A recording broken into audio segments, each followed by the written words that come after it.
More than 3,000 years ago, in a narrow strip of land between Africa and Asia, a people emerged. They called themselves Israel. Empires would rise, empires would fall. And those people would be scattered across the world. But centuries later, from Europe's ghettos and battlefields, a movement would rise with a bold claim. We are returning home. This is the story of exile, survival, and the birth of modern Israel. The ancient Israelites lived in what is today Israel and Palestine. They formed kingdoms, Israel and Judah, in the first millennium BCE, but powerful empires came. The Assyrians invaded. The Babylonians destroyed Jerusalem, and finally, in 70 CE, the Roman Empire crushed a Jewish revolt and destroyed the Second Temple. Many Jews were killed. Many were enslaved. Many were dispersed across the Roman world. This dispersion became known as the Jewish diaspora. The land remained, but the people were scattered. Over centuries, Jewish communities formed across Europe. In Germany and France, Jewish communities developed unique traditions. Later, many moved east into Poland, Lithuania, and Russia. These Jews became known as Ashkenazi Jews. They built schools. They developed the Yiddish language. They maintained religious traditions that traced back to ancient Israel. But life in Europe was often harsh. They were expelled from England in 1290, expelled from Spain in 1492, confined to ghettos in many cities. Then came the darkest chapter. Under Adolf Hitler and Nazi Germany, 6 million Jews were murdered during the Holocaust. Entire communities were erased.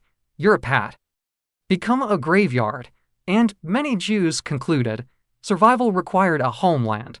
In the late 1800s, a new political movement emerged as Zionism.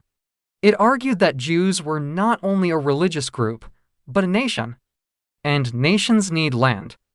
One of its key leaders was Theodor Herzl, who called for the establishment of a Jewish state. At that time, the region known as Palestine was part of the Ottoman Empire. Later, after World War I, it came under British control.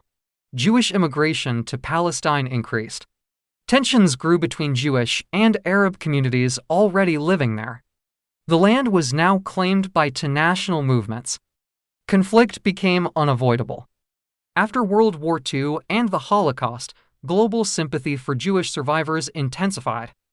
In 1947, the United Nations proposed dividing the land into two states, one Jewish, one Arab. Jewish leaders accepted the plan. Arab leaders rejected it. In May 1948, Israel declared independence. Its first prime minister was David Ben-Gurion. War broke out immediately with neighboring Arab states.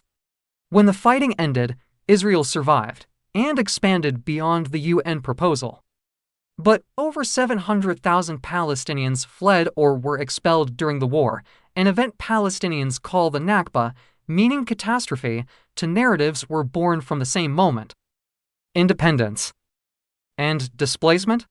Although early Israeli leadership was largely European Jewish, the population today is diverse.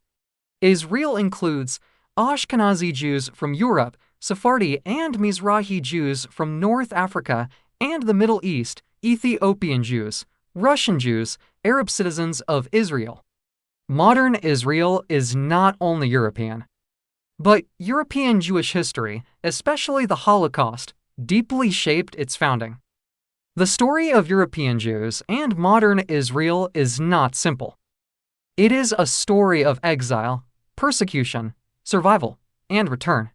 But it is also a story of conflict, displacement, and competing national dreams. The past lives in the present, and history in this land is still being written.